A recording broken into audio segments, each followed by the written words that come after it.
Have you ever had one of those moments that feels almost too precise to be a coincidence? You think of a friend you haven't spoken to in years and suddenly your phone lights up with their name. You keep seeing the same repeating number on license plates, receipts, and clocks, to the point where it feels like reality itself is trying to get your attention. Or maybe you stumble upon an opportunity that seems to arrive at the exact second you needed it, even though logically, it makes no sense. These are the kinds of events people call synchronicities, and while many dismiss them as random chance, deep down you've always known they carry a weight, a pattern, a whisper of something larger at play. Carl Jung, the Swiss psychologist, was the first to name this phenomenon. He called it meaningful coincidence. But even Jung admitted that synchronicity seemed to break the rules of how we think reality should work, because how could two events with no direct causal connection line up so perfectly that they create a sense of divine timing? Science calls this impossible, but quantum physics suggests otherwise. In the quantum field, reality doesn't unfold in a neat, linear chain of causes and effects. Instead, all possibilities exist simultaneously, waiting to be observed, waiting to collapse into your experience. And when you are in resonance with a certain possibility, it begins to leak into your awareness in ways that look like synchronicity. It's like the universe flashing you previews of a reality that's not fully here yet, what we could call your shadow reality. These shadows aren't illusions, they are echoes of something real, vibrating at the edge of your perception. Think of it this way. Before an object appears in front of you, it casts a shadow. You may not see the object itself yet, but the shadow reveals its shape, its form, its presence. Synchronicities are the shadows of your quantum reality. They are the first signals that the timeline you've been vibrating with is already forming, already aligning, already waiting for you to fully step into it. But here's the paradox. Most people misinterpret synchronicities. They either brush them off as coincidences and ignore them entirely, or they cling to them with desperation, turning every little event into a superstition. And both reactions block the actual manifestation from coming through. So why do synchronicities happen in the first place? To answer that, we need to zoom out and understand both the science and the spirituality behind them. Neuroscience shows us that your brain is a prediction machine. It constantly filters billions of pieces of information down to what matches your focus and your expectations. This means when you start tuning into a certain frequency, for example, abundance or love, your brain literally begins to highlight external events that match that vibration. You notice more of what you're already aligned with. But here's the deeper truth. Your brain isn't just passively noticing. It's actively entangled with the quantum field, pulling forward experiences that resonate with your internal state. This is why people who live in fear seem to constantly notice fearful events, and those who embody gratitude seem to stumble upon blessings everywhere. It's not luck, and it's not random. It's resonance. And the more coherent your internal state becomes, the more undeniable and precise your synchronicities get. That's why seeing repeating numbers, hearing the same phrase from multiple sources, or encountering opportunities that just happen are never just surface events. They're your shadow reality, trying to show you, look, it's already here. Stop doubting. Stop waiting. Step into it. Now here's the open loop that will change how you see this forever. Synchronicities are not the end of the journey. They're the beginning. They aren't the prize. They are the breadcrumb trail leading you to the reality that already exists, waiting to be embodied. The shadow is not the destination. It's the invitation. And when you learn how to recognize it, trust it, and act from the vibration it's pointing you toward, you unlock the doorway to a full quantum shift. Stay with me, because in the next part, I'm going to show you the real mechanics behind synchronicity. Not just Jung's psychology, but the quantum physics that explains why it happens, and why it's always a signal that your next reality is closer than you think. To understand synchronicity at a deeper level, we have to leave behind the old Newtonian model of reality, where cause and effect are linear, predictable, and measurable, and step into the quantum paradigm. In Newton's world, coincidences are meaningless because everything is supposed to be a chain reaction. A falling domino knocks down the next. A push causes a movement. A thought has no business shaping the external world. But quantum mechanics shattered that certainty. Experiments from the double slit all the way to quantum entanglement have shown us something radical. Reality is not built like a machine. It is built like a field that responds to observation, intention, and resonance. When physicists fire single particles through two slits, those particles behave differently depending on whether or not they are observed. Without observation, they spread out as a wave, existing in every possible position at once. With observation, they collapse into a single location. This is the observer effect. And it tells us something extraordinary. The act of noticing literally changes what becomes real. Now apply this to synchronicity. The reason certain events line up in ways that defy logic is not because of chance. It's because your consciousness is already tuned into the wave of probability where those events exist. The moment you give attention to that wave, it collapses into your lived experience. But synchronicity doesn't stop at the observer effect. It also draws from quantum entanglement. Two particles once connected remain linked, no matter the distance between them. What happens to one instantly influences the other. This non-local connection means that events in your external world can be entangled with your inner state in ways that bypass space and time. That's why you think of someone and they suddenly call. That's why you dream of an opportunity and it shows up the next day. It's not random. It's entanglement manifesting across dimensions. Carl Jung sensed this decades before modern physics caught up. He wrote that synchronicity was a principle of a causal connection, meaning events were linked not by physical cause but by meaning. Meaning itself was the bridge between mind and matter. And today, neuroscience gives us even more insight. Your subconscious filters out most of reality, but when you enter a heightened state of awareness, whether through meditation, emotion, or intention, your brain stops suppressing those subtle connections. You begin to see the pattern that's been there all along. What was invisible becomes undeniable. Here's the key. Synchronicities appear most often when your internal vibration is shifting. They are indicators of coherence. Imagine your thoughts, emotions, and body as instruments in an orchestra. When they are out of tune, the sound is chaotic, and you feel lost. But when they align into coherence, the resonance carries far and wide. The quantum field responds to that harmony by reflecting it back to you through external events. Those external reflections are synchronicities. They're the universe echoing. Yes, you're in tune. Keep going. The danger, though, is misinterpretation. Many people fall into the trap of chasing synchronicities as if they were the goal itself. They see repeating numbers and think, this is the miracle. But the numbers are not the miracle. They're the signal. Just like a compass is not the destination, synchronicity is not the manifestation.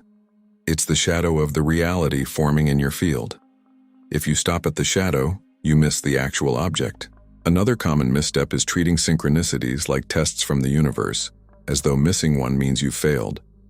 But the truth is simpler and more empowering. Synchronicities arise naturally when you're aligned, and they fade when you fall out of alignment. They're feedback, not judgment. A mirror, not a scoreboard. If you stop seeing them, it doesn't mean you're cursed or punished. It means it's time to reattune your frequency, to come back into coherence. And here's where the real shift happens. When you start engaging with synchronicity consciously. Instead of brushing it off, you pause. You breathe. You acknowledge that your shadow reality is brushing against your present one. And in that pause, you ask yourself, what state within me is being mirrored here? What reality is asking to be embodied? This transforms synchronicity from a random event into a navigational system. Suddenly, you're not just wandering through reality, you're being guided by it. This is why synchronicity has been described as the language of the universe. It's not the universe speaking to your logical mind. It's the universe speaking to your energy, your intuition, your higher self. The more you learn to recognize the mechanics, entanglement, coherence, observer effect, the more you see that this isn't superstition. It's physics. It's consciousness interacting with the field. And the more you accept that, the more fluent you become in that language. In the next part, we'll go even deeper. Because if synchronicity is your shadow reality, then the question becomes, how do you step out of the shadow and into the full embodiment of that reality? How do you collapse it into the now? The answer lies in a simple but powerful shift of perspective, one that turns synchronicity from a mystery into a tool. When synchronicity shows up, most people treat it like a fleeting spark, magical in the moment but forgotten just as quickly. They see 11:11 on the clock, bump into an old friend at the exact right time, or stumble upon a book that answers the very question they've been struggling with. And then they smile, they feel a little wonder, and they move on. But what if synchronicity wasn't meant to be a passing curiosity? What if it was designed as the entry point into a deeper reality? Synchronicity is not the manifestation itself. It's the shadow of your future brushing up against your present, and the real work is learning how to collapse that shadow into substance. In quantum physics, the wave function describes all the possible states a particle could occupy. Before it is observed, it exists in superposition, many states at once, all equally real. Synchronicity is like catching a glimpse of that superposition, as if your consciousness tuned briefly into a version of yourself where the desire is already real. The repeating numbers, the chance encounters, the perfectly timed song on the radio, these are all signatures of a probability wave trying to collapse into form. If you ignore them, the wave dissipates back into the field. But if you meet them with awareness, intention, and alignment, you give that probability permission to become the reality you live in. Carl Jung hinted at this when he spoke of synchronicity as a psychic parallelism. He believed that these events were not causal but acausal, linked not by cause and effect but by meaning. Meaning is the bridge. The moment you infuse a synchronicity with meaning, you collapse it into your timeline. You transform what could have been a coincidence into a catalyst. But this requires more than a fleeting recognition. It requires a state of coherence between thought, feeling, and body. Let's bring neuroscience into the picture. Studies on neuroplasticity show that your brain literally rewires itself based on what you repeatedly focus on and feel. When you notice a synchronicity and then pair it with an elevated emotion, gratitude, awe, trust, you're programming your nervous system to recognize and anchor that new reality. You're training your subconscious to align with the timeline where that reality exists. In Joe Dispenza's words, neurons that fire together, wire together. By consciously engaging synchronicity, you're wiring your body and mind to expect the extraordinary. And in the quantum field, expectation is not passive. It's magnetic. Now here's where most people miss the leap.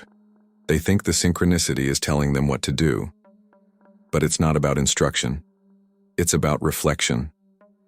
A synchronicity doesn't say, go left, not right. It says, look, you're in resonance. It's less a roadmap and more a mirror. And when you shift from asking, what does this synchronicity mean, to asking, what state within me is producing this synchronicity? That's when you step out of the shadow. That's when you embody the version of yourself who already lives the outcome. Quantum mechanics gives us a perfect metaphor for this.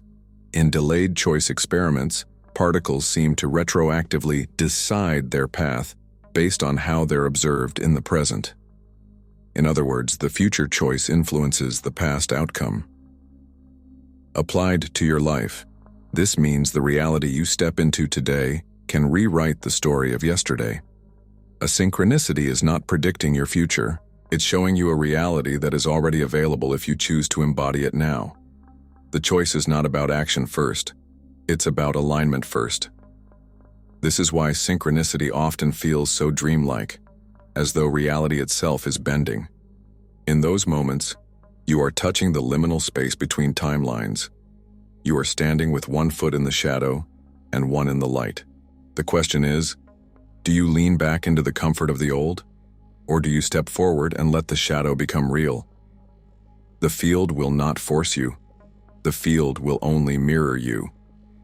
Spiritual teachers like Neville Goddard understood this long before quantum mechanics gave us language for it. He taught that imagination is not fantasy, it is the seed of reality. When you imagine yourself as already being the person who lives the synchronicities message, you are collapsing the future into the present. You're no longer waiting for the sign. You're becoming the one who the sign has been pointing to all along.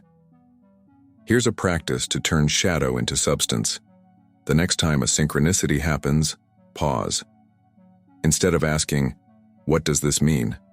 close your eyes, breathe deeply, and feel into the state of the self who already lives inside that reality. If the synchronicity was about love, embody the feeling of already being loved. If it was about abundance, embody the feeling of already being supported. Hold that state for 90 seconds, because neuroscience shows it takes at least that long for the emotional signal to imprint into your nervous system. In that moment, you're not just noticing synchronicity, you're collapsing it into form. And remember, the shadow is always ahead of the light. Synchronicity is not lagging behind your reality, it's leading it. It's the preview, not the replay. By choosing to engage with it consciously, you're stepping into the preview and saying, "Yes, this is mine. This is now." In the next part, we'll explore why synchronicity doesn't always feel smooth, why sometimes it disappears, stalls, or even turns chaotic, and why that disruption may actually be the clearest signal that your reality is about to shift. There's something most people never talk about in the world of manifestation and synchronicity.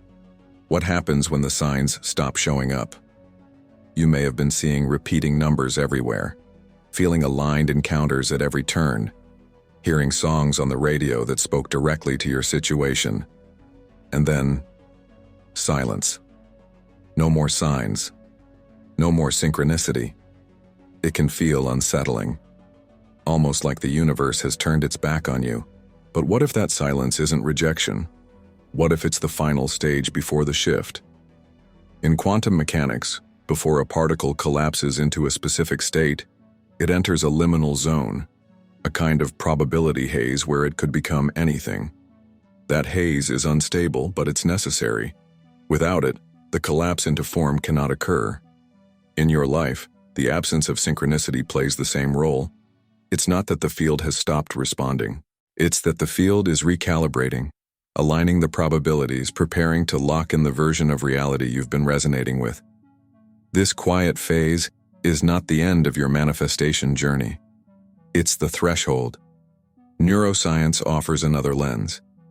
The human brain relies heavily on predictive coding, meaning it constantly anticipates patterns based on past experience. When synchronicity floods your awareness, it trains your brain to expect the extraordinary. But right before a leap, those old predictive codes get disrupted. Your nervous system temporarily enters uncertainty. It feels uncomfortable, even empty. But that discomfort is not failure. It's the rewiring in process. It's your old neural maps dissolving so the new ones can take root. Carl Jung also pointed to this phenomenon in his exploration of synchronicity. He noticed that meaningful coincidences often came in clusters, bursts of alignment, followed by periods of quiet. Those gaps weren't random. They were integration periods. Think of it like the inhale and exhale of manifestation. Synchronicity is the inhale, the drawing in of energy, alignment, and signals.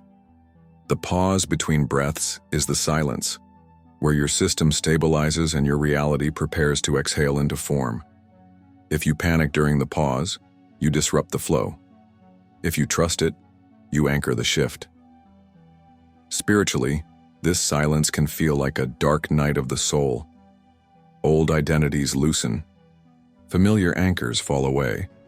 You may feel unseen or unsupported, but the truth is the opposite. The silence means you're closer than ever.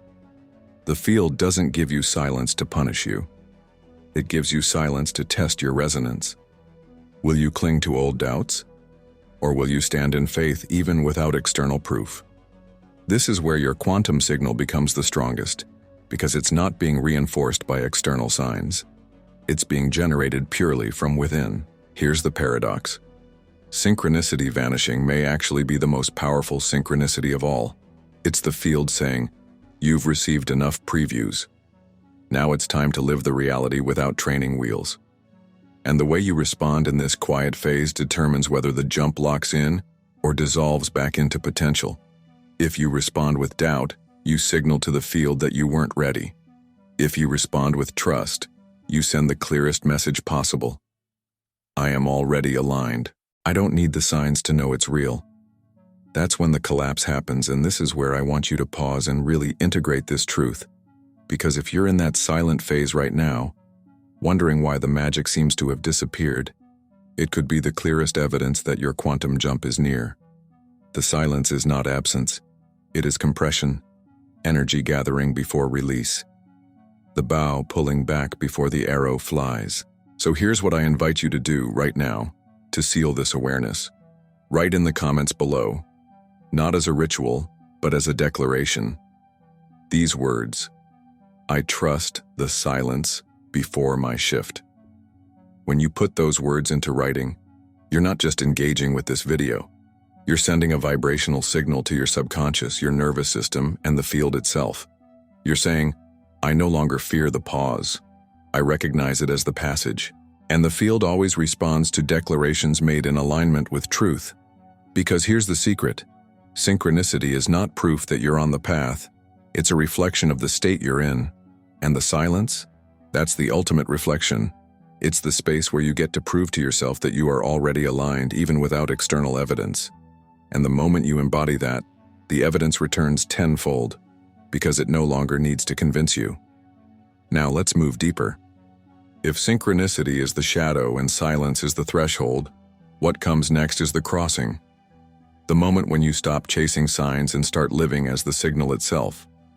Most people spend their lives scanning the world for signs. They wake up and check the clock, hoping to see repeating numbers. They wonder if a stranger's comment or a song on the radio carries a hidden message meant for them. And while synchronicities are real, powerful, and often beautiful, if you stop at the sign, you miss the destination. The quantum field doesn't want you addicted to clues. It wants you to become the signal. Because when you embody the vibration fully, the universe no longer needs to send previews.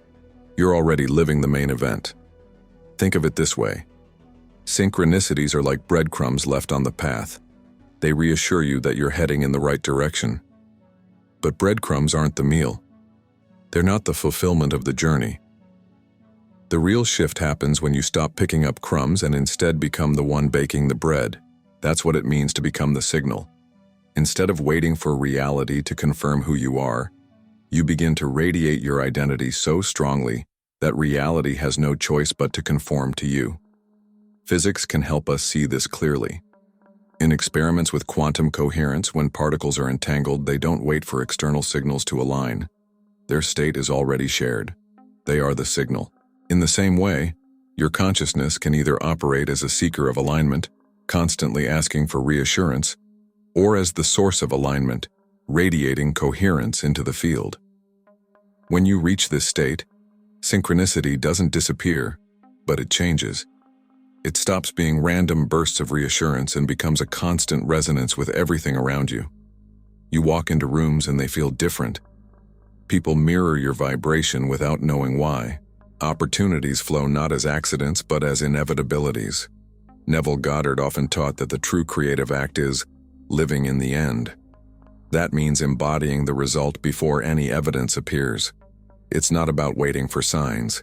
It's about becoming the one who no longer needs signs. When you live in the end, you are the sign. The mere fact that you exist in coherence sends ripples through the field, drawing the corresponding timeline into collapse. Joe Dispenza's research also supports this. When people enter heart-brain coherence in his workshops, external synchronicities skyrocket. Not because the universe suddenly decided to respond, but because they had become the resonant signal the field needed. Spiritually, becoming the signal means transcending the duality of waiting versus receiving. You no longer look at the world as a separate entity that must deliver to you. You see yourself as the projector of the world you inhabit. Just as light doesn't wait for a surface to shine, it shines and the surface responds. Your frequency doesn't wait for signs to align. It radiates, and the field arranges accordingly. This is what sages across traditions have meant by embodiment, faith, surrender, and knowing. It is not blind belief. It is the deepest kind of certainty, being the vibration, regardless of appearances. Here's the paradox. The moment you stop looking for signs, you enter the most powerful relationship with synchronicity. Because at that point, synchronicity no longer appears as hints to reassure you. It flows as natural extensions of your state. You stop asking, "Is this a sign?" and start living as if every breath, every step, every moment is a confirmation. This is what mystics meant when they spoke of walking in grace. It's not about extraordinary events sprinkled across your timeline. It's about your entire timeline becoming extraordinary because you've tuned yourself to the extraordinary state. But how do you do this practically? You start small. The next time you feel the urge to search for a sign, pause. Instead of asking the universe to prove itself, ask yourself, am I aligned right now with the version of me that already lives this reality? If the answer is yes, breathe into it, embody it, and let that state radiate. If the answer is no, don't panic. Realign through breath, through thought, through emotion. When you catch yourself in doubt, remind yourself, I don't need signs to know who I am. I am the sign. Imagine what your life would look like if you no longer treated synchronicity as a fragile miracle that might or might not show up, but instead recognized it as the natural overflow of your coherence. Imagine waking up in the morning not wondering what signs you'll see today, but knowing that you are the one broadcasting signals into the field, and that reality has no choice but to reflect them. That is the shift from being a seeker to being a creator, from chasing to radiating, from waiting to embodying. And this is why the disappearance of synchronicity we spoke of earlier is so crucial. The silence is the invitation to stop looking outward and start radiating inward, to become the source. Because once you do, the game changes forever. Life stops being a puzzle of clues and starts being a mirror of your deepest essence. So the question is not, will you see the signs? The question is, will you become the sign? Because the moment you decide that you are, the field has no option but to agree. By now, you've likely begun to feel it. That subtle shift in perspective where synchronicity no longer seems like a random wink from the universe, but instead reveals itself as the echo of your own vibration. This is the turning point. You are not a passive observer decoding cryptic signs. You are the very source of those signals. And the sooner you embrace this, the sooner you stop searching for meaning outside and start radiating meaning from within. That's when life ceases to be a scavenger hunt for clues and transforms into a living dialogue with your own higher self. Think of it this way. Synchronicity is training wheels for the soul. It appears when you need reassurance, when you're still building trust in your connection to the field. But once you embody the deeper truth that you are the signal, the need for reassurance fades. You don't look for patterns. You become the pattern. You don't wait for hints. You are the evidence. This is what it means to live as the creator, to accept that the external world is only reflecting the coherence you already embody internally. Deepak Chopra once said, "Coincidences are not accidents. They are signals from the field of infinite possibilities." But here's the next layer. When you live in coherence, you no longer see coincidences as rare gifts. You experience them as the natural flow of a reality aligned with who you are. They stop being rare events and become your daily rhythm. And in that rhythm, struggle dissolves. You're not trying to interpret cryptic codes. You're simply being. And being is enough. Quantum research supports this. Studies in quantum biology show that coherence is what allows even living cells to function in harmony, transmitting information instantly across vast systems. Your nervous system works the same way. When you are fragmented, thinking one thing, feeling another, and acting from fear, the signals you send into the field are scattered. Synchronicities, when they appear, feel random and inconsistent. But when you unify your state, thought, emotion, and body in agreement, you emit a frequency so coherent that reality reorganizes around it. That's why alignment feels like magic. It isn't magic, it's physics. So the invitation is simple, but not easy. Stop chasing signs.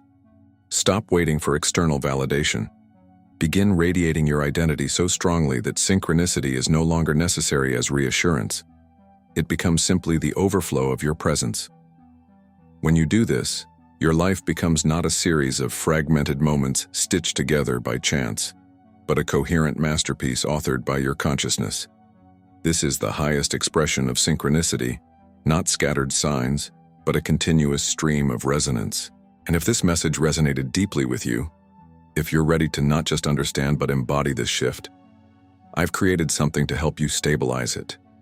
It's a guide called Awaken Your Quantum Power, a powerful resource where I walk you through the 7 principles that align your vibration with clarity, stability, and creative authority. You'll find the link in the pinned comment below. This is for those who no longer want to simply notice signs, but who are ready to become the signal. Remember, the universe is not waiting to test you. It is waiting to mirror you. The more coherent, clear, and radiant you become, the more inevitable your quantum shift. You are not decoding shadows anymore. You are projecting light. And from this place, reality doesn't trickle in as occasional synchronicities. It flows as a continuous, effortless manifestation of who you have chosen to be. So step fully into that. Say it with me internally. I am the signal.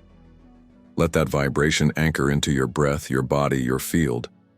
From this moment forward, don't wait for the universe to whisper. Speak with your frequency and let reality respond. Until the next video, stay radiant, stay aligned, and never forget, synchronicity was never random. It was always you.